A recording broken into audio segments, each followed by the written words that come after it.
kasih Tuhan. Ajar kami untuk kami boleh memperoleh hati seperti Engkau Tuhan. Agar kami boleh lebih lagi mengerti bahwa apa yang Kau berikan itu sudahlah yang terbaik bagi kami. Keluarga yang Kau berikan sungguh berharga bagi kami Tuhan. Orang tua kami, papa mama kami, anak-anak kami, saudara-saudara kami, dan terutama adalah mama kami Tuhan, yang selalu mau rela berkorban, memberikan hidupnya untuk kami. Dia adalah sahabat bagi kami, tapi yang terutama Engkau adalah sahabat sejati bagi kami. Dan kami percaya bahwa Engkau Tuhan yang sanggup memulihkan, Engkau Tuhan yang sanggup menyembuhkan apapun segala keadaan kami pada saat hari ini sampai dengan hari ini. Karena kami percaya bahwa di dalam Engkau ada sukacita, damai sejahtera yang berkelimpahan. Terima kasih Tuhan. Dan sebentar lagi kami mau mendengarkan firman yang dibawakan oleh anak-Mu, Cidevi, Urapi Cidevi Tuhan. Apa yang boleh Dia bagikan kepada kami, semuanya boleh berasal daripada-Mu dan boleh tinggal di dalam hati kami.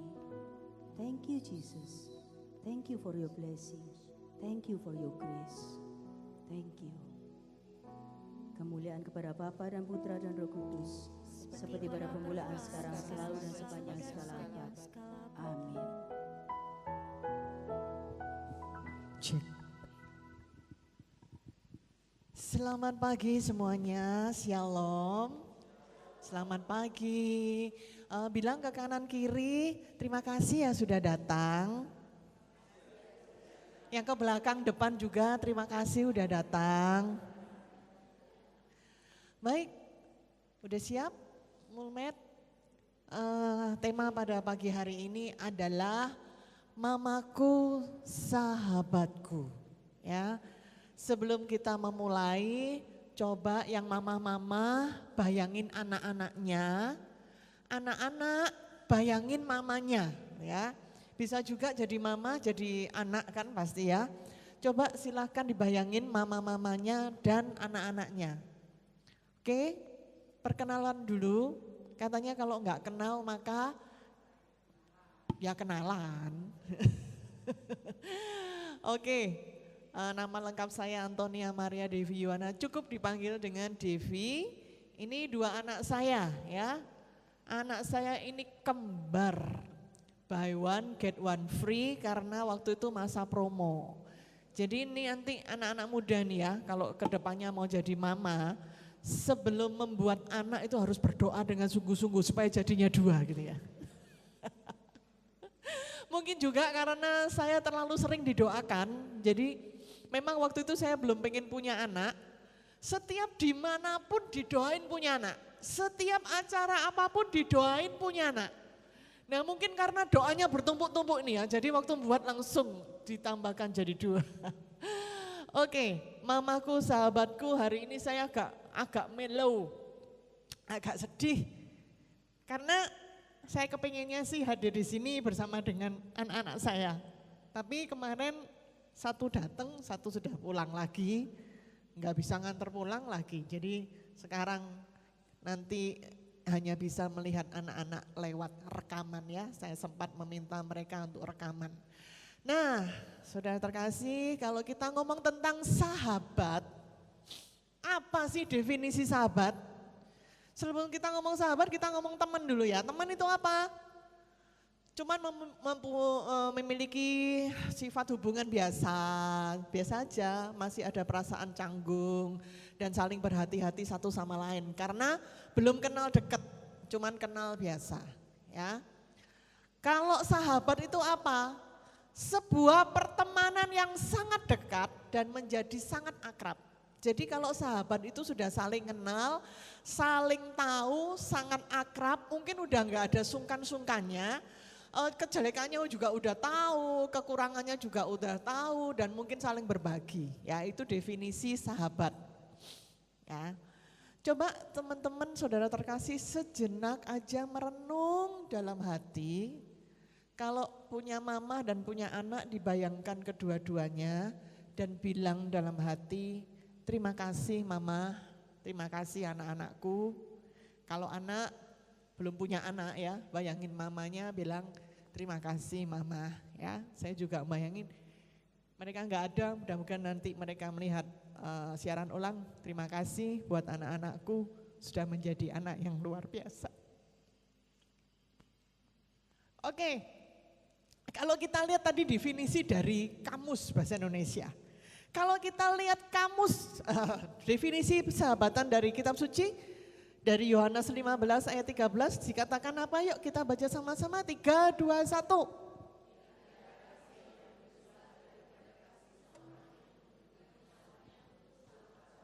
Nah, Tuhan Yesus memberikan nyawanya untuk sahabat-sahabatnya. Dia menganggap Anda dan saya ini adalah sahabatnya, bukan sahabat biasa ya. Kalau mungkin sahabat biasa paling cuma ditraktir bakso ya. LL kamu pernah traktir aku bakso gak sih? Lupa ya, kalau CLD ini sukanya traktir-traktir, saya kasih pengumuman CLD ini sukanya traktir. Jadi kalau lihat story dia makan di sana langsung CLD tak susul ya, karena dia paling suka traktir gitu ya. Nah ini Tuhan Yesus sahabat ini, dia nggak hanya cuma sekedar traktir atau beli ini kita baju atau beli ini kita sepatu atau mungkin ngajak makan. Tetapi Tuhan Yesus bahkan memberikan nyawanya, memberikan dirinya untuk sahabatnya. Coba Afi, pengen enggak memberikan nyawanya untuk sahabatnya? Pernah enggak? Enggak ya, enggak, betul, jangan ya. Ya saudara terkasih, Tuhan Yesus begitu mengasihi sahabatnya, dia berkorban luar biasa untuk sahabatnya, bahkan memberikan nyawanya. Kira-kira yang hampir bisa disamakan dengan pengorbanan Tuhan Yesus itu siapa? Seorang mama, betul. Mama ini pada waktu melahirkan perjuangannya berat sekali ya.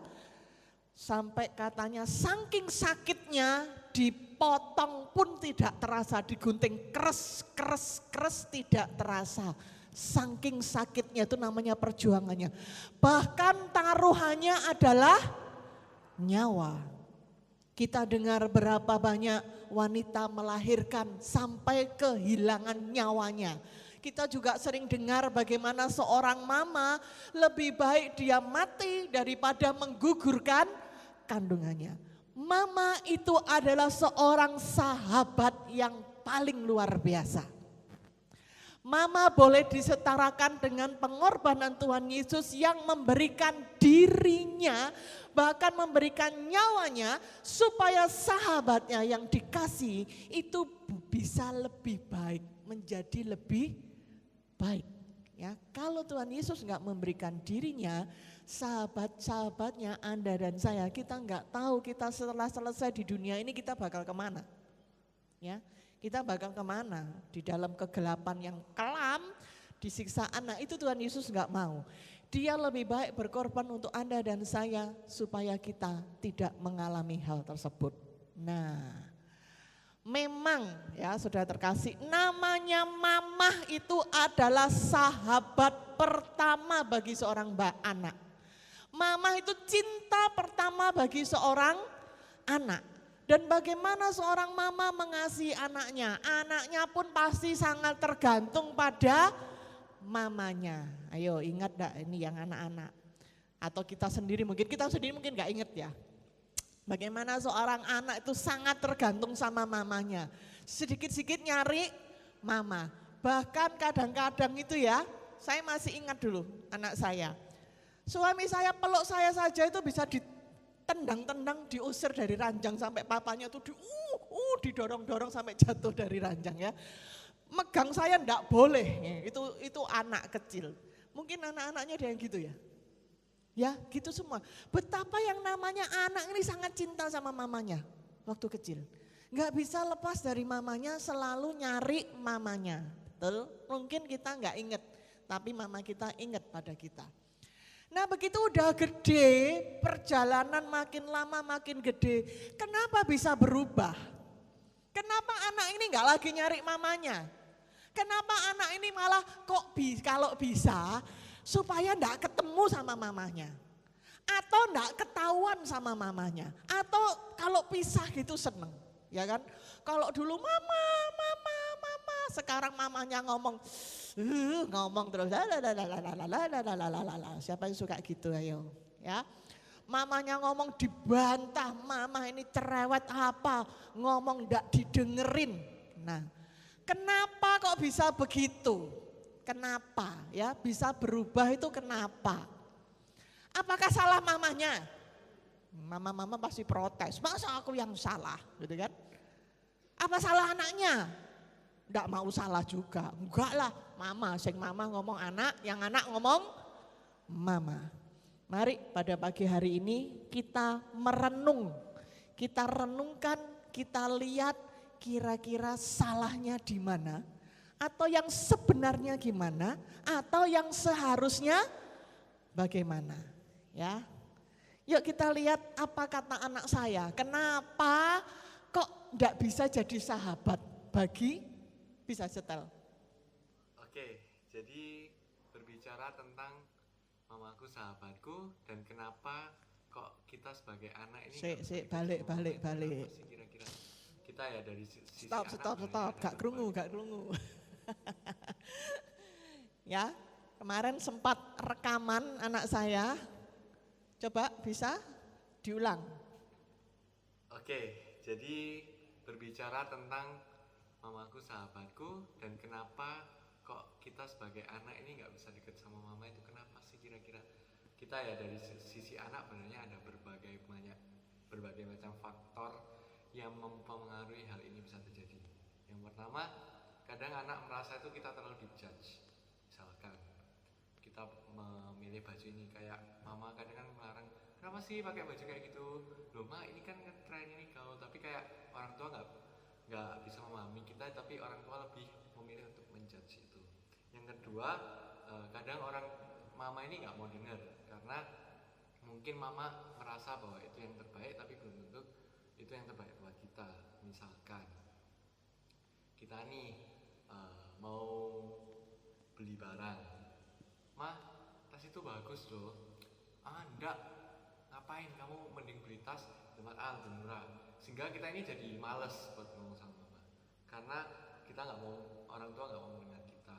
Atau juga bisa jadi masalah, kalau misalkan kita lagi ada masalah terus kita cerita sama mama, aku di sekolah ini loh nggak punya teman gini, terus jawabannya cuma alah kamu itu loh baru segitu doang, kayak itu yang membuat kita kayak merasa kurang dihargai karena orang tua terutama mama nggak mau mendengar. Terus banyak juga larangan, misalkan ma aku mau pergi nih Jumat sama teman-teman, terus mama langsung kayak loh itu kan nggak boleh, ngapain kamu pergi sama teman-teman. Akhirnya terlalu banyak larangan itu yang membuat kita ada jarak sama mama sehingga kita nggak bisa dekat sama mama. Terus yang terakhir kita juga merasa mama itu kurang peduli sama anaknya. Hal sepele aja, kayak hari ini misalkan ada kejadian di sekolah nih, kayak kita dapat nilai jelek, terus kayak kita berusaha nih reach out mama, kayak bilang ma nilaiku jelek, terus kayak mama cuma jawab oh ya udah, kayak kurang dapet gitu loh, misalkan dari segi pedulinya itu. Atau juga kita dapat nilai bagus, wah ini pingin nih banggain mama, kita udah kerja keras gitu ya demi mencapai nilai yang bagus, terus kita kayak berusaha banggain mama, terus mama cuma kayak oh ya bagus lah. Itu yang mungkin menimbulkan rasa kecewa sehingga kita berpikir kayak iya buat apa aku lakukan ini semua tapi aku gak dihargai, gitu sih. Kesimpulannya ya, anak sama orang tua ndak nyambung, betul. Mama punya keinginan, mama punya maksud, mama punya perkataan itu baik, tapi mungkin bagi anak bisa nangkapnya beda. Kenapa? Ya memang karena kita generasinya berbeda. Mama-mama itu mungkin seumuran saya, kita generasi X, Gen X. Pertama kali handphone muncul, betul? handphone gedenya satu batu bata. Jadi kalau halo gini mukanya enggak kelihatan, handphone kabeh. Ya, itu handphone dilempar ke sapi aja sapinya pingsan gitu kan.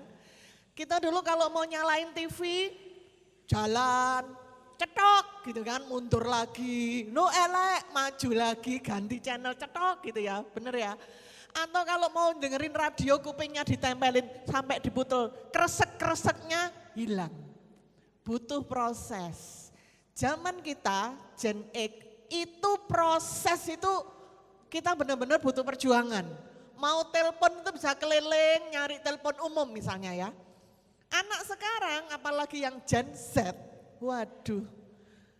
Mau lihat TV tinggal ceduk, ceduk, ceduk. Mau telepon tinggal dit. Tidak ada proses.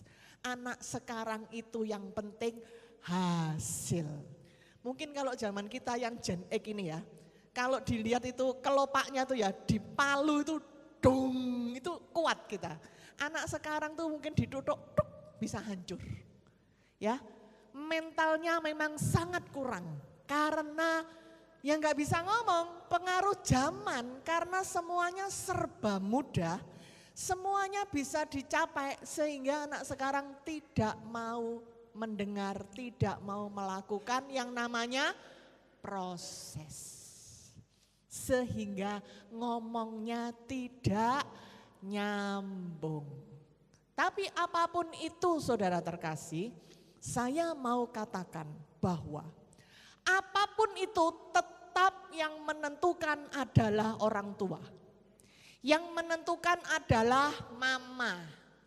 Ya, hati-hati dengan pola asuh. Kenapa? Karena anak-anak tidak pandai mendengar. Gen Z tidak pandai mendengar. Gen Z hanya pandai melihat. Jadi mereka tidak pernah gagal untuk meniru. Nah, ini beritanya ya. Anak-anak zaman sekarang Gen Z tidak pernah gagal untuk meniru. Jadi anak-anak bisa dikatakan dia adalah cermin daripada orang tua. Kalau lihat modelnya anaknya begini, kita bisa melihat. Kalau tidak orang tuanya begini, berarti orang tuanya tidak bisa mendidik. Itu aja. Berarti boleh dibilang semuanya itu tanggung jawab dari orang tua. Bilang yang orang tua, tabahkan hatimu mama. Ya, sekarang waktunya kita untuk dipreteli begitu ya. Hati-hati, kita punya pola asuh mama ke kita. Dulu mama ke kita zaman Gen X ini, ada yang suka membantah sama orang tuanya? Tidak ada yang membantah, betul ya? Orang tua bilang A, kita cuma bilang ya. Mau ndak mau itu nggak bisa. Itu pola asuh yang orang tua berikan untuk kita. Ingat kita Gen X. Kalau itu kita terapkan kepada anak-anak yang Gen Z, waduh ajur. Ya, saya mau katakan tidak bisa. Hati-hati pola asuh. Kita punya pola asuh dari orang tua tidak bisa kita tetapkan secara mentah-mentah kepada anak kita. Harus mengikuti perkembangan zaman. Maka mama-mama harus gaul.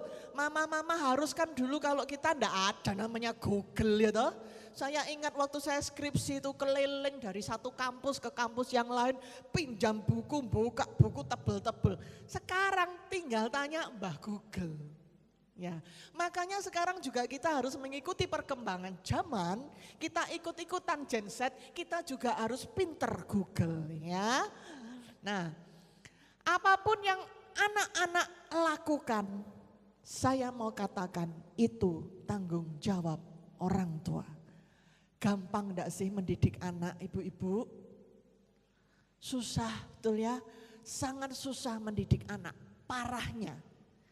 Kalau dulu orang tua mendidik kita dengan cara yang salah dan kita memiliki luka hati, kita memiliki luka batin secara tidak sadar, itu pun yang kita terapkan ke anak kita. Akibatnya apa? Luka batin itu bisa berjalan dengan sukses turun-temurun. Ya, itu sangat bahaya. Terutama kalau tidak sadar, itu yang bahaya. Mari kita lihat apa kata Tuhan di Amsal 22 ayat 6, 3, 2, 1.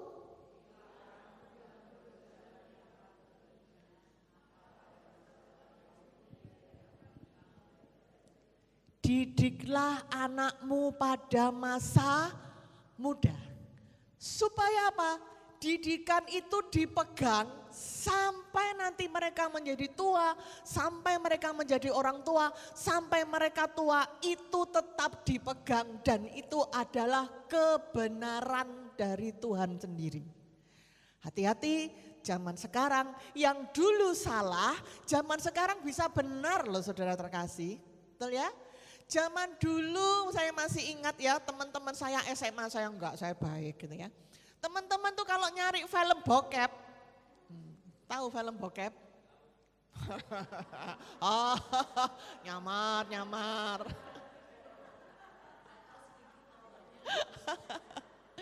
Ya istilah tahu, Jing tahu film bokep, artinya apa tahu? Tahu artinya? Hah? Nah, kalau enggak tahu artinya, ketahuan umurnya memang. Itu istilah anak sekarang, kalau zaman kita enggak tahu istilah film bokep itu ya. BF, zaman kita dulu BF ya. Zaman saya SMA teman-teman kalau cerita mau nyari film BF, itu mereka harus jalan ke jalan Tunjungan sana. Enggak tahu, katanya itu ada gang-gang gitu ya. Mereka harus masuk gang untuk cari film itu dan mereka beli. Itu pun enggak selalu dapat, enggak selalu dikasih. Oh di sana ada blusuk ya, bahasa Surabaya ini blusukan. Itu untuk berbuat dosa. Zaman sekarang berbuat dosa tinggal pakai jari, tik, jempol itu, mau apa aja bisa.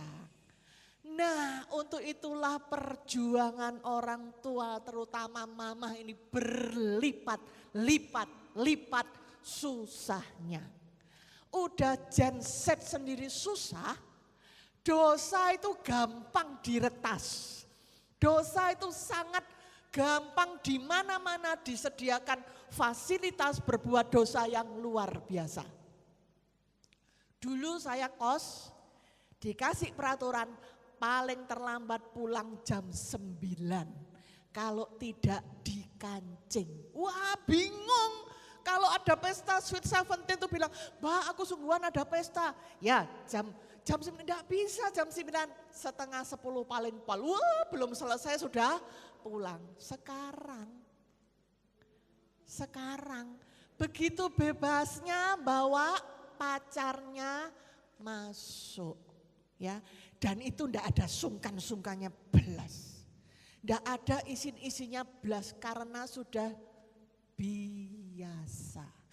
Yang dulu menakutkan, sesuatu yang menakutkan sekarang menjadi biasa. Didikan orang tua, mungkin orang tua sudah mendidik dengan benar, anak-anaknya dididik dengan baik.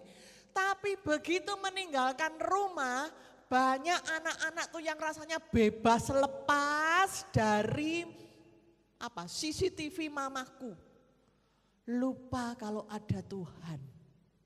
Ya, anak-anak saya sampai bilang, mah takut mah jadi besar itu menakutkan. Karena dia melihat teman-temannya ya, begitu mereka keluar dari rumah, yang dulu anak baik-baik sekarang kenal dengan yang namanya dugem. Yang dulu anak baik-baik sekarang akrab dengan minuman dan rokok. Yang dulu enggak pernah pacaran, sekarang kalau pacaran dia bilang, aduh aku begitu punya pacar, mencangkul 1 minggu tidak selesai-selesai. Wow, padahal dulu sebelumnya anak baik yang selalu ikut gereja, ikut apa oleh mamanya. Berarti yang namanya didikan. Tidak cukup hanya mengandalkan seorang mama.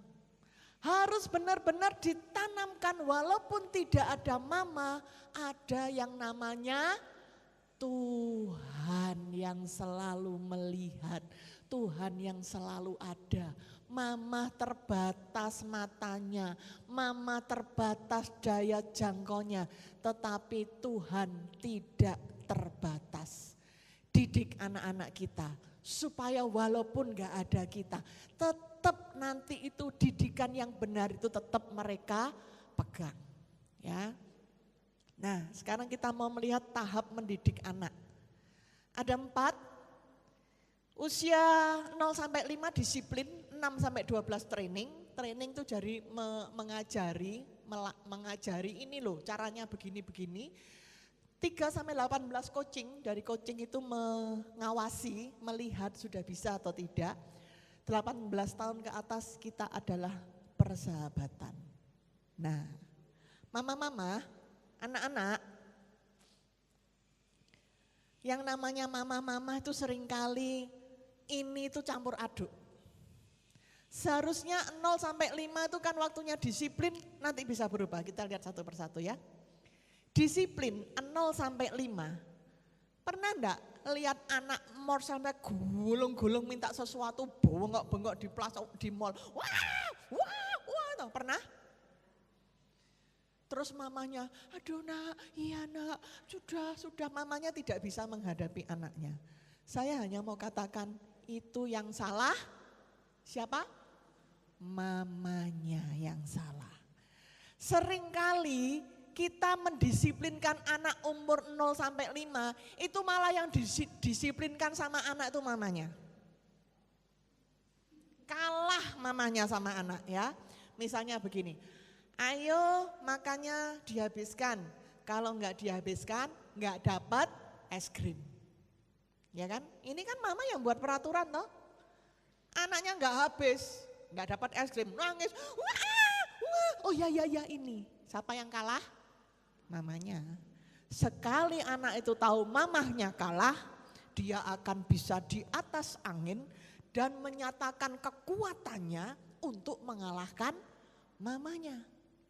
Sehingga 0 sampai 5, umur 5 disiplin gagal.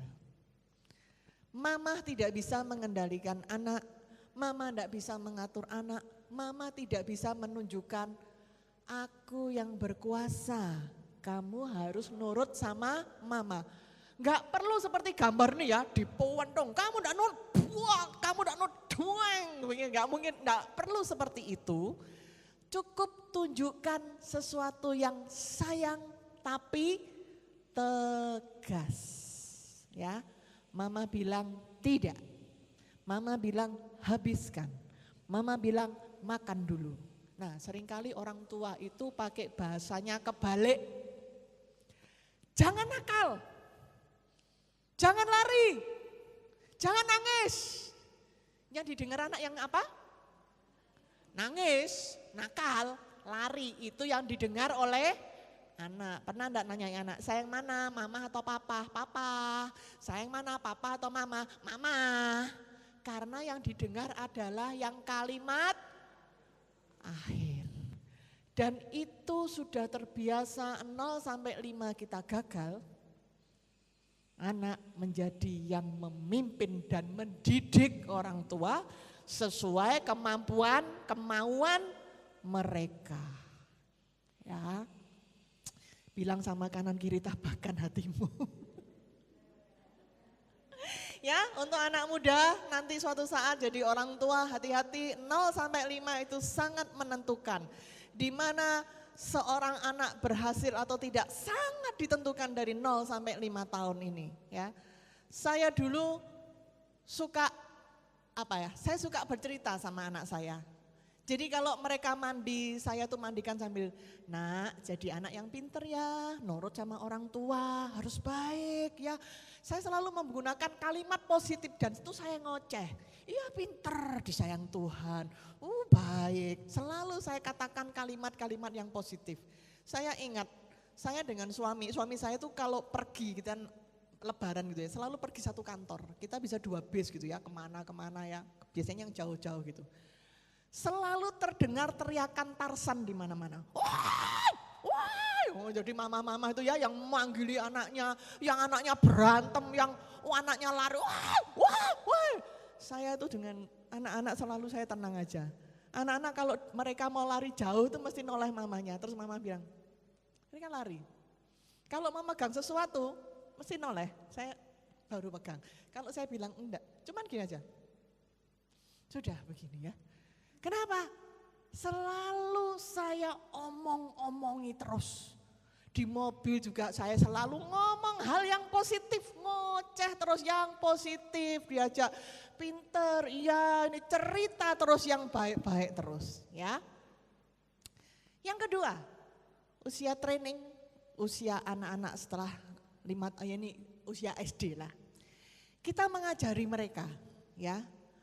Nah kalau 0 sampai 5 itu berhasil, 6 sampai seterusnya ini belum tentu berhasil. Ini perjuangannya lebih berat karena anak-anak lebih mengerti, anak-anak lebih punya keinginan. Saya masih ingat anak saya dulu waktu TK, membuat hati mama ini gembira. Mama ayo belajar. Mana ada yang anak ngomong mama ayo belajar. Begitu SD kenal yang namanya handphone, gantian mama yang teriak, nah ayo belajar gitu ya. Nanti mah gini. Nah ini anak usia SD perlu kita latih ya. Perlu kita latih, kita ajari hal-hal yang harus kita ajari supaya mereka bisa melakukan sendiri. Mandi sendiri, membersihkan tempat tidur sendiri, noto buku sendiri ya. Kalau sekolah ada yang ditatakan bukunya. Kalau sudah SD ditatakan mungkin sampai SMA juga nggak bisa noto buku itu. Saya masih ingat tetangga saya itu. 2 tahun anaknya di bawah saya. Terus dia melihat, Ci Devi itu anak-anak ini, oh sudah sendiri. Loh sendiri tak Ci? Loh iya dari SD kelas 1 sendiri. Loh lah anakku kok masih tak totokno ya? tak coba, wah pertama ya. Saya punya saudara, karena mamanya sulit punya anak, dia disayang luar biasa. Bayangin kelas 2 SD enggak bisa makan nasi. Saking sayangi makan susu bubur sampai SD enggak bisa gigit nasi, bayangin. Ya, hati-hati orang tua. Kita harus training, melatih. Ingat gunakan kalimat positif. Saya selalu katakan anak mama pasti bisa, anak mama pinter, anak mama begini. Gunakan kalimat positif. Kalau saya dulu zaman saya kecil, kenapa? Zaman saya kecil itu pola asuh mama saya sangat buruk. Saya tidak pernah sedikit sekalipun mendengar kalimat positif. Semuanya selalu negatif. Dan setelah waktu kecil itu saya mengatakan, aku nanti kalau besar enggak mau seperti ini. Nah itu saya ingat-ingat. Mama saya suka ngomel, maka saya bilang, aku nanti kalau besar enggak mau begini. Jadi saya enggak mau ngomel. Tapi kalau ngantem langsung gibeng gitu ya. Ya, enggak usah ngomel langsung berbuat sesuatu yang frontal gitu mungkin. Ya. Nah, ini kita belajar mesti sabar ya. Sabar. Yang namanya ngajar harus sabar. Anak-anak juga ingat. Dulu waktu anak-anak tanya, "Mama itu apa? Itu burung, Nak. Kok bisa terbang?" "Oh iya, karena burung punya sayap," begitu ya. Anak saya dulu kalau tanya gini, "Mah, Tuhan itu di mana, Mah?" "Loh, Tuhan ada kok enggak kelihatan, Mah." "Tuhan itu roh. Roh itu apa, Mama?" "Ya roh itu ya apa sampai kebingungan." "Ya roh, Nak. Nanti kalau besar tahu." Anak saya selalu ngomong, "Mama itu selalu jawab gitu, nanti kalau besar tahu," gitu kan. Pertanyaan dia selalu lucu-lucu, "Mah, Tuhan makannya apa? Tuhan pakai sandal atau sepatu? Belinya di mana? Tuhan bubuk apa enggak? Yang masak siapa?" Itu pertanyaan yang lucu dan polos ya. Yang paling lucu anak saya dulu waktu dia melihat foto saya sama suami saya masih pacaran, kita ke Jakarta satu kampus, bukan satu kampus, studi tour waktu itu ya. Dia tanya, "Loh Mah, kok Ado enggak diajak?" "Loh ya Ado belum ada sayang." "Kok bisa Ado belum ada? Terus Ado di mana?" "Ya kan Mama belum menikah, belum ada Ado." "Lah iya Mah, terus Ado ini di mana?" "Ya belum ada sayang, kalau Mama menikah baru nanti kita buat ado. Lah iya ya, terus ado ini di mana? Sampai nangis mokso tanya ado di mana. Dan saya ketawa enggak bisa jawab, tambah nangis dia. Ya kadang-kadang pertanyaan lucu, jadi kita sebagai orang tua harus sabar. Anak-anak juga begitu, kalau diajari orang tua itu nuruto. Mungkin pada saat SD ini ya, mulai. Apalagi kelas 3 SD sama 5 SD, itu mekiti-mekiti arek, hati-hati ya. Jadi anak-anak 3 SD, 5 SD, 2 SMP, itu susah-susahnya anak. Atau usia berapa itu ya? Jadi kalau diberitahu merasa sudah tahu, apalagi zaman sekarang. Anak-anak tuh kalau dikasih barang elektronik, sek bisa. Mama isi geradul-geradul. Ini yang dipenak sing mana? Ini diapain? Yes, mamaku iki soro. Sehingga ada underestimate kepada mama. Kalau diajari mamae, enggak nurut. Nah, mamaku kurang pinter. Mamaku kurang canggih. Makanya mama-mama jangan mau kalah. Harus terus belajar. Ya, belajar komputer, belajar apa? Terus belajar mama-mama. Coaching. Ya, anak-anak kita latih. Jangan lupa harus berbicara tentang Tuhan. Ingat, anak-anak tidak pandai mendengar, tapi anak-anak pandai melihat. Tunjukkan kalau kita ngomong Tuhan, kita ngomong tentang ajaran Tuhan, kita ngomong tentang kasih Tuhan, haruslah kita menjadi pelaku. Anak-anak saya itu kalau saya marah, mesti diginikan, pewarta kok marah? Loh, enggak boleh marah lah. Mama ini hamba Tuhan. Jadi kalau mereka salah gitu ya, mereka itu kalau mengambil Injil itu selalu yang enak. Bukalah maka pintu akan dibuka. Mintalah maka engkau akan mendapat. Suatu hari mereka kepingin sekolah favorit, enggak keterima. Setiap hari ke mana sini? Ke sono no. Adorasi, ke Gua Maria, doa rosario, doa novena. Padahal sudah jelas-jelas gelombang 1 dan 2 enggak diterima kan sudah tutup toh. Dia bilang berdoa, saya tanya kenapa kamu berdoa? Supaya ada gelombang 3 mah. Mama sudah ke sekolahan, mama sudah tanya tidak ada. Mama pembicara tapi kurang beriman. Soro anakku ini. Mama ini Tuhan bilang mah, bukakan maka pintu akan dibuka mah, ketoklah. Makanya diberdoa supaya ada gelombang 3. Nah iki sekolahan engkongmu apa ya apa gitu ya, sekolahan engkongmu gitu ya bisa nah. Ya, kita memberikan melihat anak-anak mampu atau tidak. Nggak gampang memberikan coaching sampean kepada anak Gen Z zaman sekarang. Betul? Apalagi anak yang udah gede-gede SMP, dibilangi mamae, wes mamae iki omong tok. Mama iki gak ngerti perkembangan zaman. Itu kan katanya mama. Wes. Anak-anak saya mau katakan satu hal ya. Mama-mama pernah muda. Anak-anak belum pernah tua. Yang namanya pengalaman tidak bisa dibeli. Yang namanya pengalaman itu adalah guru yang paling luar biasa. Bagaimanapun bahasa Jermane yo opo. Namane mamah itu pengalaman itu sudah tahu. Nuruto dengerno apa kata mama. Ya. Ini salah ini persahabatan ya. Persahabatan. Nah, kalau kita menjadikan anak sebagai sahabat, kita bisa cerita apapun dan anak bisa cerita apapun. Kesalahan orang tua saya kasih tahu ya. Yang disiplin seharusnya umur 0 sampai 5, itu dipakai terus sampai anak umur 20 tetap disiplin. Besar, karepe mama harus terlaksana. Dan menurut peraturan nomor 1, mama paling pinter. Mama paling benar. Kalau mama salah, peraturan kedua, lihat peraturan nomor satu. Nah itu gawat. Kalau ada mama-mama, saya percaya zaman sekarang enggak ada mama yang seperti itu. Kalau dulu kita Gen X waktu kita punya anak, mama kita begitu ya, betul ya? Mama paling pinter dan paling bener. Kalau sekarang saya percaya pasti banyak mama-mama yang minta maaf sama anaknya, betul? Betul enggak? Kok enggak semua mantuk ya? Berarti enggak semua minta maaf sama anaknya ya. Beranilah minta maaf kalau kita salah, supaya benar-benar hubungan ini terjadi pertemanan.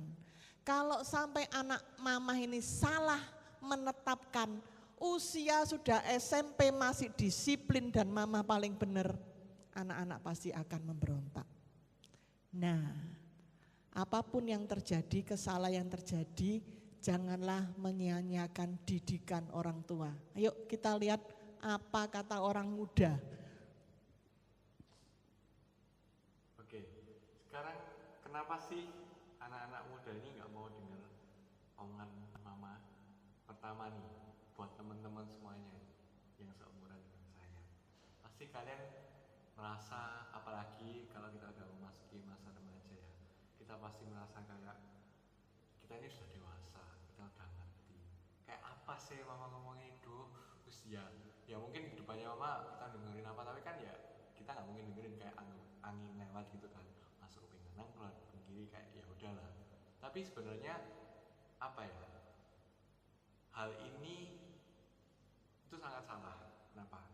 Karena kita percaya bahwa mama udah mengalami beberapa peristiwa dan mama udah lebih dewasa, lebih hidup di dunia ini lebih lama, jadi mama pasti tahu apa yang terbaik buat kita. Contohnya nih, kebiasaan saya ini menunda-nunda. Dari dulu mama udah ngomong nih masalah kebiasaan menunda-nunda.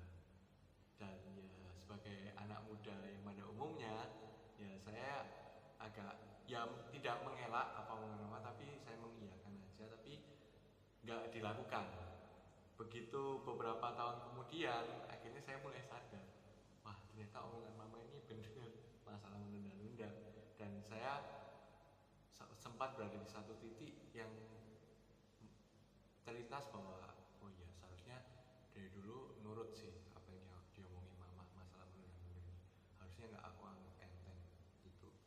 Yang kedua, mungkin kita menganggap kalau apa sih orang tua ini ya agak resek, karena kita sebagai anak muda, kita tahu, mungkin kadang kita tahu kalau itu salah, tapi ditambahin orang tua yang menasihati mungkin dengan caranya mereka yang kurang baik sehingga kita nggak bisa terima, itu yang membuat kita kayak nggak mau dengar mereka, kayak duh apa sih gitu kan ya, bener ya teman-teman ya. Terus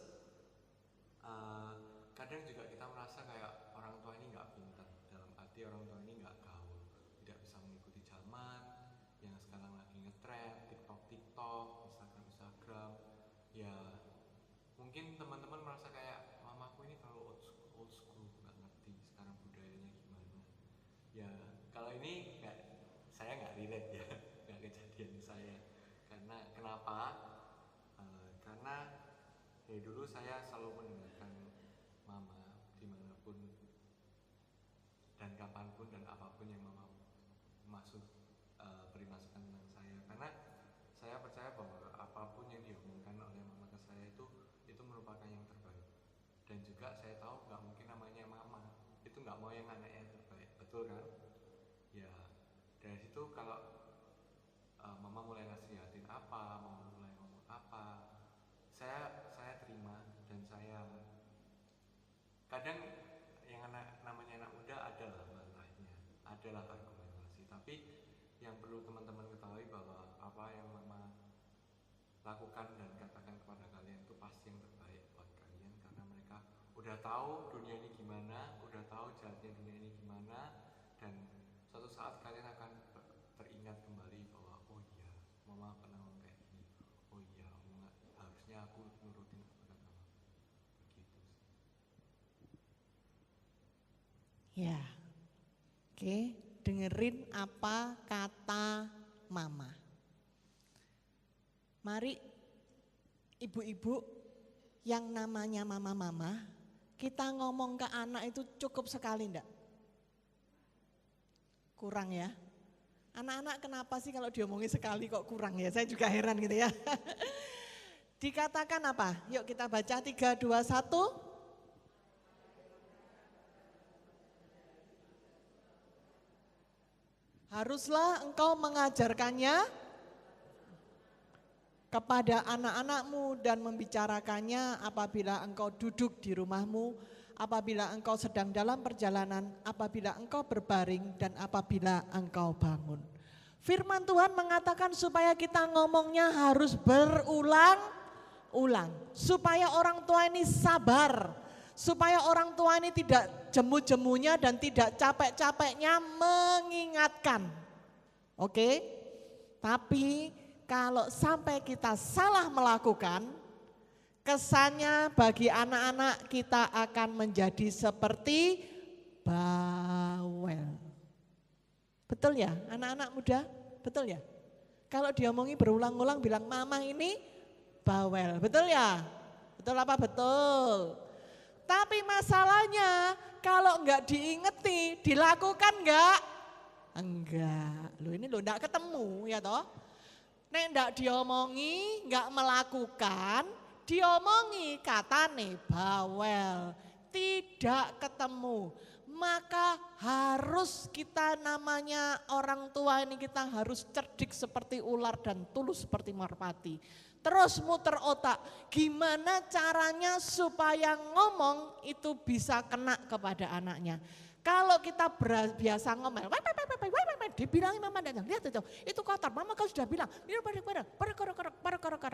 anaknya ndak akan mendengar satu kata pun, betul? Ndak akan dengar satu kata pun, betul ya Edo ya? Lah kan semuanya jadi sia-sia, maka carilah kata-kata yang efektif. Masuklah ke dalam dunia anak sebagai teman, bukan sebagai hakim, bukan sebagai orang yang paling pinter, bukan sebagai orang yang sok tahu, tapi jadilah sahabat. Kira-kira siapa di sini yang anaknya SMP kelas 1 pacaran terus mamanya jegrek? Ada? Mamanya langsung rambutnya berdiri. Hah? Satu SMP mau pacaran? Ada? Enggak ada yang ngaku. Saya mau kasih tips ya, ibu-ibu ya, mama-mama. Kalau anaknya melakukan sesuatu yang bagi kita salah, jangan memberikan reaksi yang meskipun dalam hati kita tahan. Berusahalah masuk ke dalam dunianya supaya anak-anak bisa berbagi dengan kita sebagai sahabat. Di situ kita bisa ngomong sebagai sahabat. Kalau Anda enggak bisa begitu, anak-anak lebih senang ngomong sama siapa sih? Teman. Kenapa? Karena teman tidak menghakimi. Kenapa? Karena teman tidak sok tahu. Kenapa? Karena teman mau mendengar. Praktekkan itu, jadilah teman. Berulang-ulang dan jangan pernah bosan menceritakan tentang Tuhan, hal yang benar. Ulang dan ulang. Karena dunia sekarang sangat jahat. Kita pun orang tua kalau kita tidak jaga diri, kita pun kalah oleh dunia. Apalagi orang muda. Ya. Oke. Didiklah anak-anak kita. Karena Tuhan mempercayakan anaknya kepada kita. Suatu hari Tuhan akan bertanya kepada kita, mama, bagaimana anak yang kutitipkan kepadamu? Apakah kita ngomong, duh maaf Tuhan, anakmu yang kau titipkan pada aku gagal mendidik. Hamil duluan Tuhan, narkoba Tuhan, anaknya memberontak Tuhan, saya sudah tidak direken Tuhan, saya sudah tidak didengerin Tuhan Yesus. Waduh kerjaannya kacau Tuhan, kerjaannya begini. Teman-teman, mama-mama khususnya, orang tua, kalau nanti kita ditanya Tuhan, bagaimana anak-anak yang kutitipkan kepadamu, apa jawaban kita? Mari kita berusaha memberikan hal yang benar untuk anak-anak kita. Memberikan contoh terutama ya, teladan. Anak-anak akan melihat bagaimana kita berespon. Saya masih ingat mama saya dengan saya ini selalu bertengkar gitu ya. Selalu ribut. Dan anak saya sejak kelas 1 SD dia bertanya, "Mama, kenapa mama selalu bertengkar dengan emak?" Dan saya tidak pernah jawab. Setiap ketemu dia bertanya begitu, saya tidak pernah bisa menjawab pertanyaannya dia. Sampai akhirnya kelas 3 SMP, waktu papa saya sakit di rumah saya, dan saya sering ketemu dengan mama, dan anak saya melihat perdebatan yang terjadi, anak saya bilang gini, "Oh, sekarang Adi tahu jawabannya.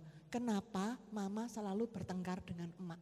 Saya tidak perlu menjelek-jelekan mama saya tidak perlu ngomong hal-hal yang apa, saya diam aja.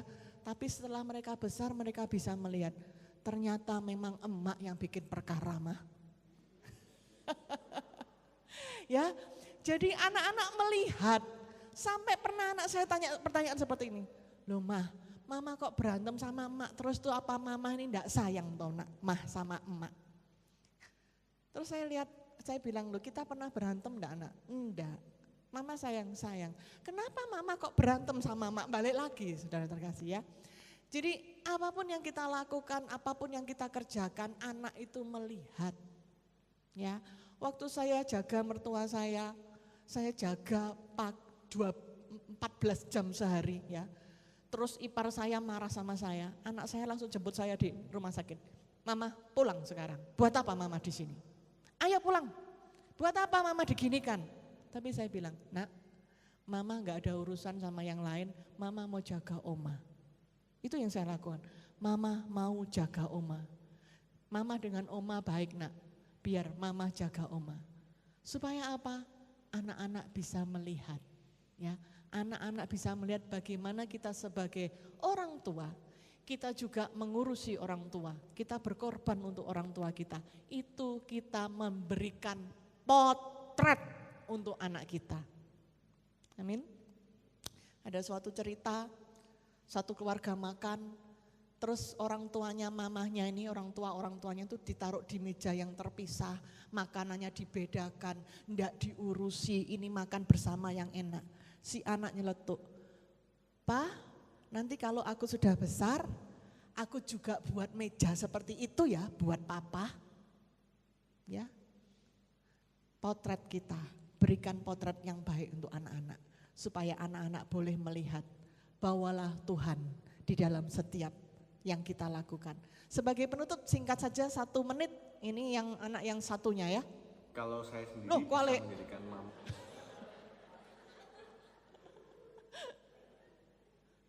Bisa?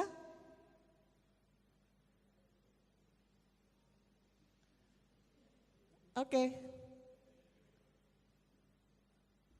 Kalau saya sendiri bisa menjadikan mama sebagai sahabat karena dari kecil mainnya itu sama mama, sama kembaran juga.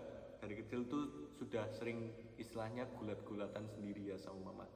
Jadi waktu kecil tuh kalau nganggur ngajak mama gulat di ranjang, terus ya mungkin dari situ bisa jadi teman bermain.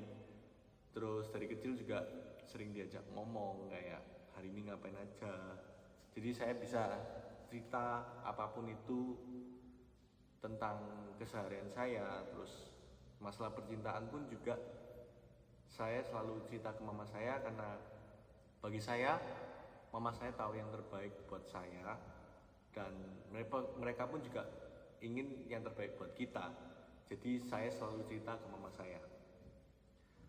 Untuk masalah hidup pun karena sering berjalannya waktu, saya semakin dewasa, banyak masalah-masalah yang saya alami dan saya tidak bisa tanggung sendiri.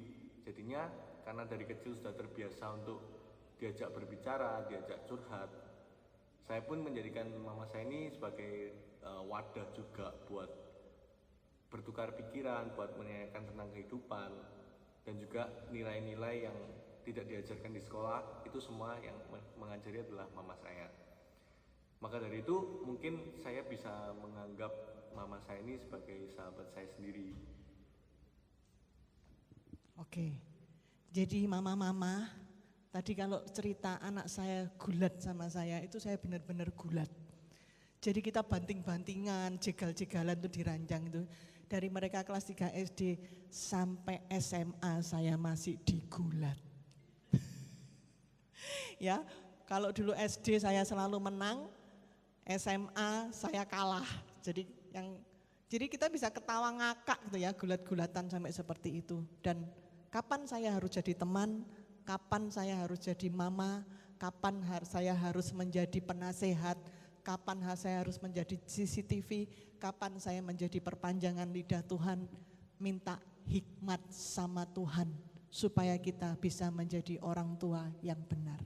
Saat ini saya undang semuanya untuk bangkit berdiri.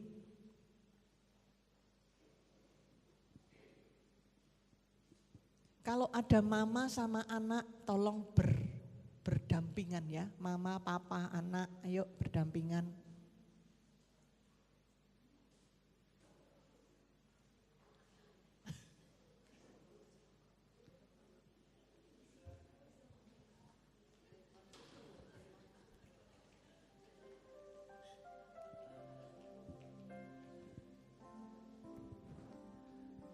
Saat ini, saudara terkasih, bayangkan mamamu, bayangkan anakmu. Mungkin mama kita udah gak ada. Biarlah kita mau persembahkan mama kita kepada Tuhan.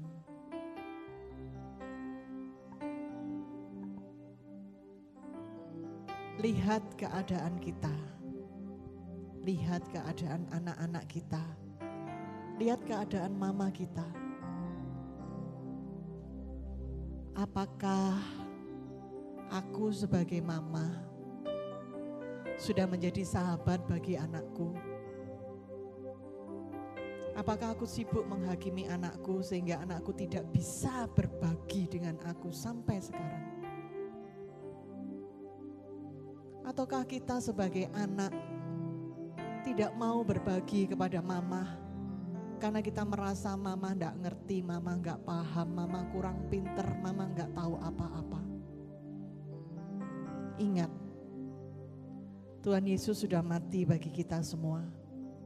Teladannya, pengorbanannya, dan teladan memberikan nyawanya untuk sahabat, itu hanya bisa dilakukan oleh seorang mama.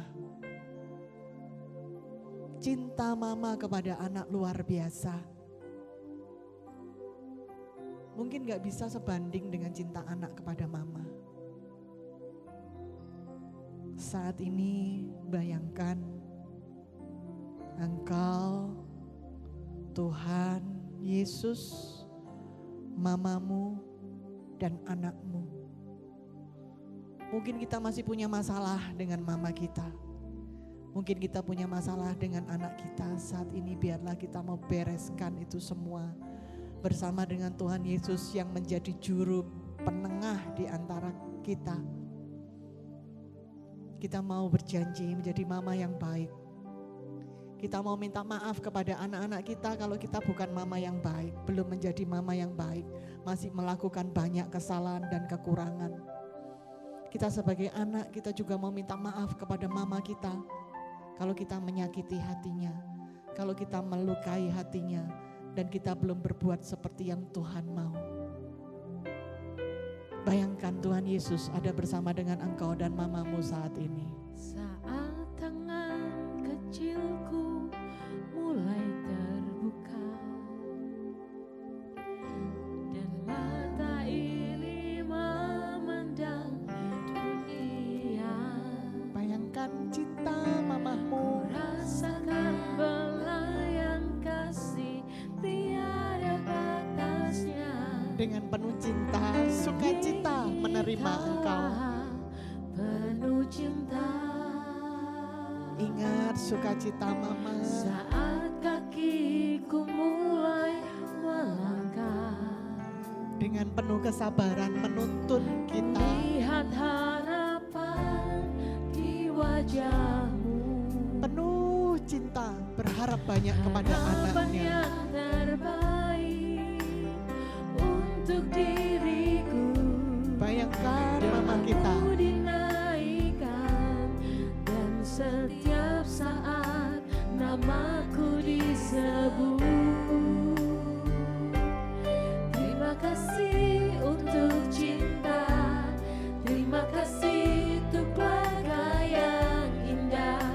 Ku temukan kasih Tuhan dalam Bapa Mama.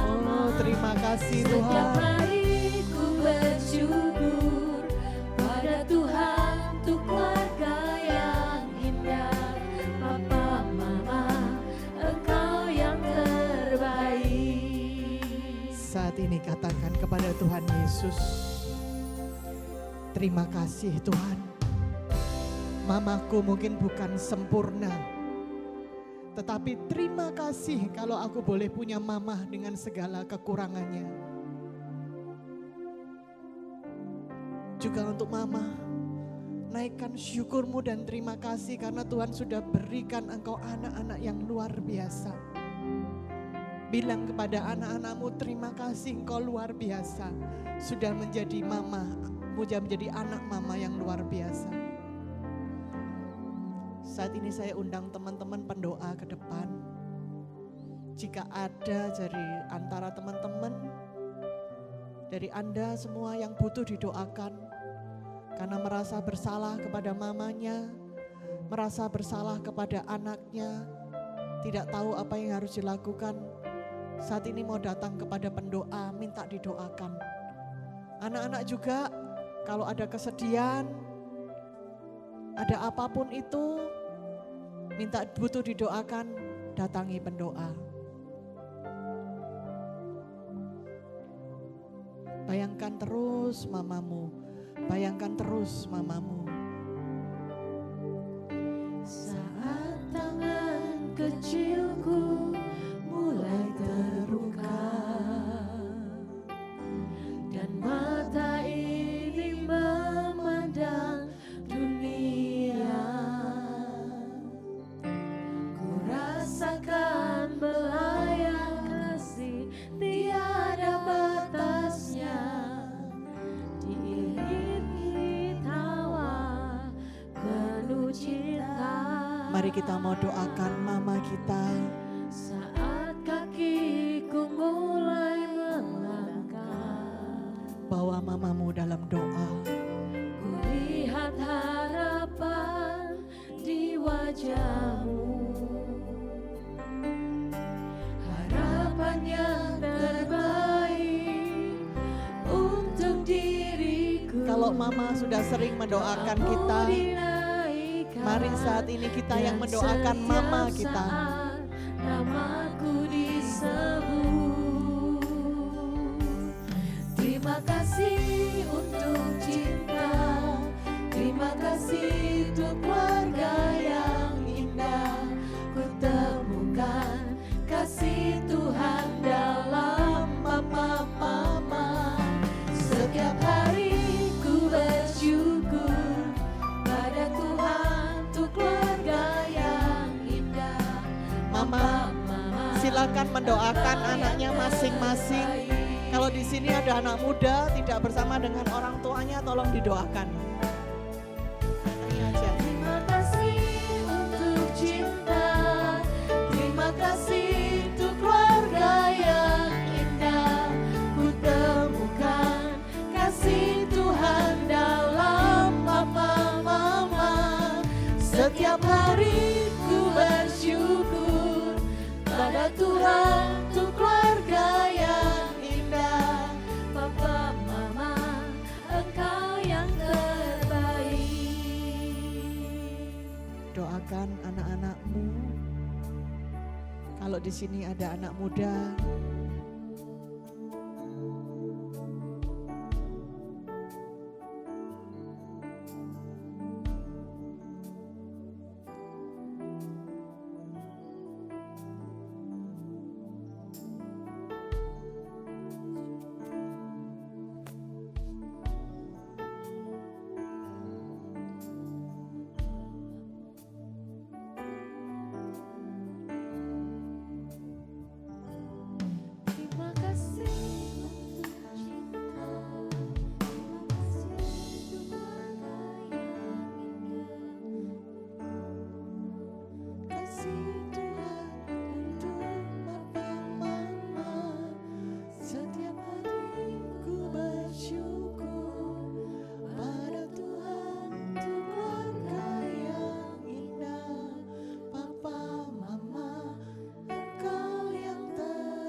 anak-anak bilang ke papa mamanya, "Papa mama, engkau yang terbaik."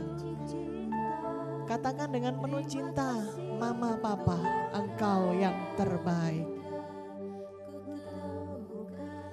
Kasih Tuhan dalam papa mama, setiap hari ku bersyukur pada Tuhan untuk keluarga yang indah.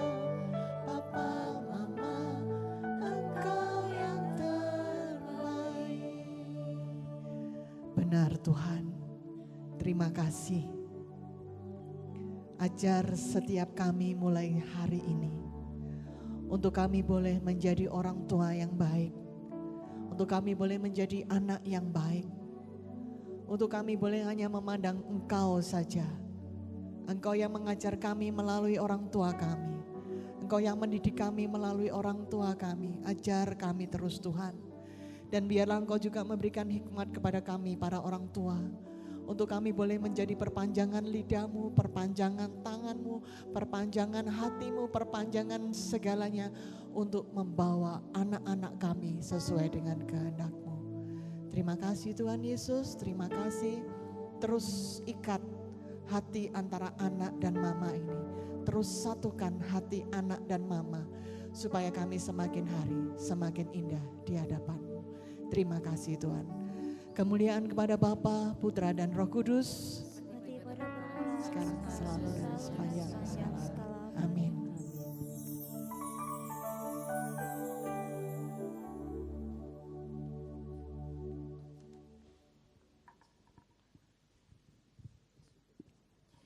Puji Tuhan, bersyukur karena Tuhan sudah selalu menyertai kita semua. Puji Tuhan untuk mama yang bisa menjadi sahabat. Kita persembahkan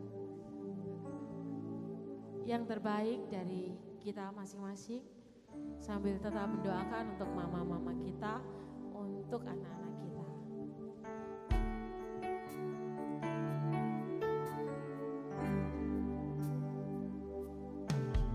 Saat tangan kecilku mulai terbuka dan mata ini memandang dunia,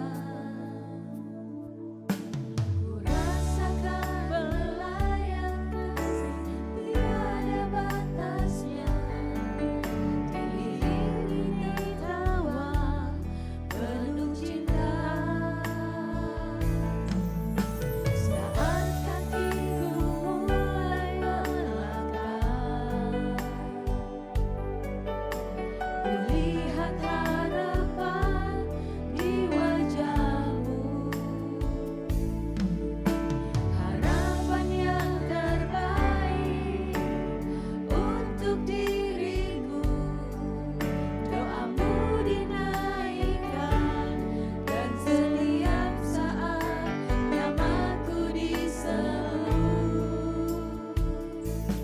Terima kasih untuk cinta, terima kasih untuk keluarga yang indah.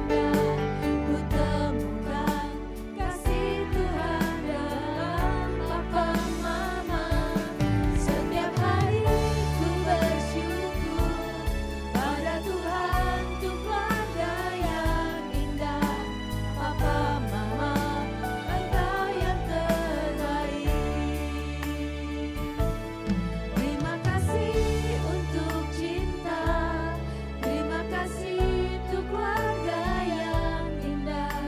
Ku temukan kasih Tuhan dalam papa mama.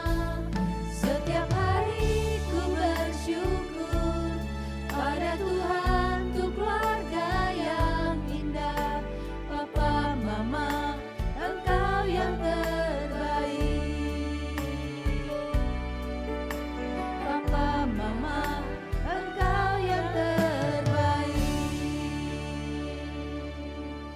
Terima kasih Tuhan, terima kasih untuk mama. Untuk selanjutnya pengumuman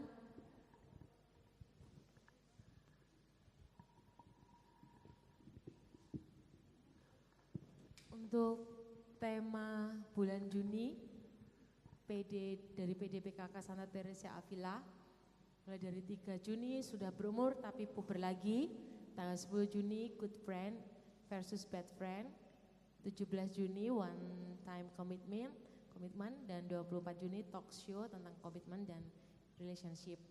Jadi untuk tanggal 3 Juni ini pembawa firmannya adalah Benyamin Ratu. Gak hanya 3 Juni ya, untuk semua tanggal PD di bulan Juni, harapannya umat hadir kembali. Mari kita penuhi balai paroki ini dengan sukacita, karena akan mendengarkan banyak hal yang berkaitan dengan puber. Puber ya, ada yang merasa puber? Atau sudah melewati masa puber? Atau akan menuju? Berarti bulan Juni ini cocok ya. Baik, lanjutnya.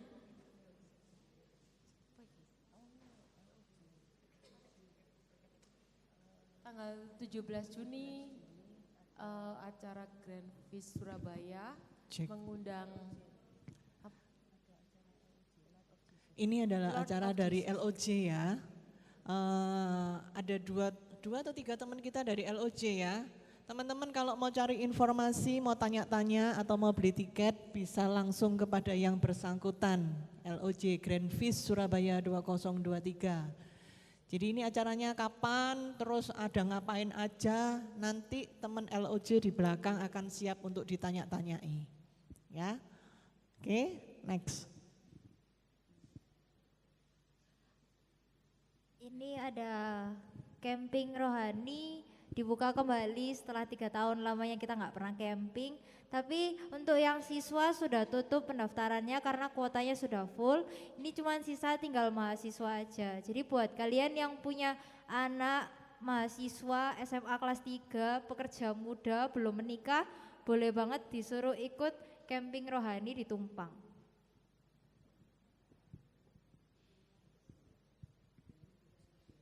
Prayer Box Avila setiap hari Jumat, jadi Bapak Ibu bisa cek di IG-nya PDPKK Avila dan menitipkan doa di sana, kerahasiaannya sangat-sangat terjaga.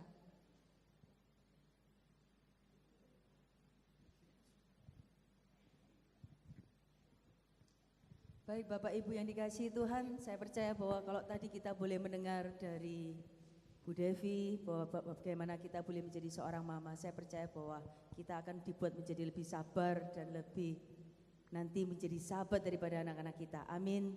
Mari saya undang untuk boleh bangkit berdiri. Kita mau sama-sama mau menutup persekutuan doa ini, kita tetap terus memuji Tuhan. Terima kasih Bu Devi untuk sharing firman-Nya buat kita semuanya. Kalau tadi saya teringat ketika Bu Devi, C Devi bilang bahwa anak-anaknya bergulat. Jujur saya juga juga mengalami hal yang sama. Sampai dengan sekian ini saya suka diangkat itu sama Nicholas, suka di carry gitu ya sama Nicholas itu, sama Nicholas dan Thomas. Saya suka teriak-teriak kalau mereka mereka besar gitu ya, sudah besar. Jadi kalau mamanya diangkat itu saya paling sudah teriak-teriak sama mereka. Jadi saya percaya bahwa mama yang ada di sini juga boleh menjadi sahabat bagi anak-anaknya. Amin. Ada amin?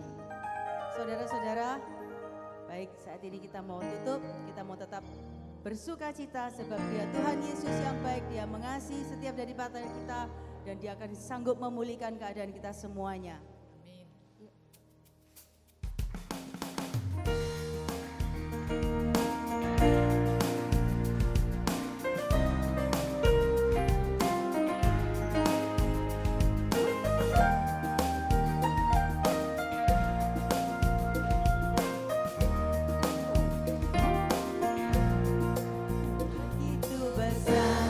Kasih-Mu Bapa, Kau berikan anak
kami boleh mendengarkan firman-Mu, kami boleh menjadi mama bagi sahabat, mama sebagai sahabat bagi anak-anak kami.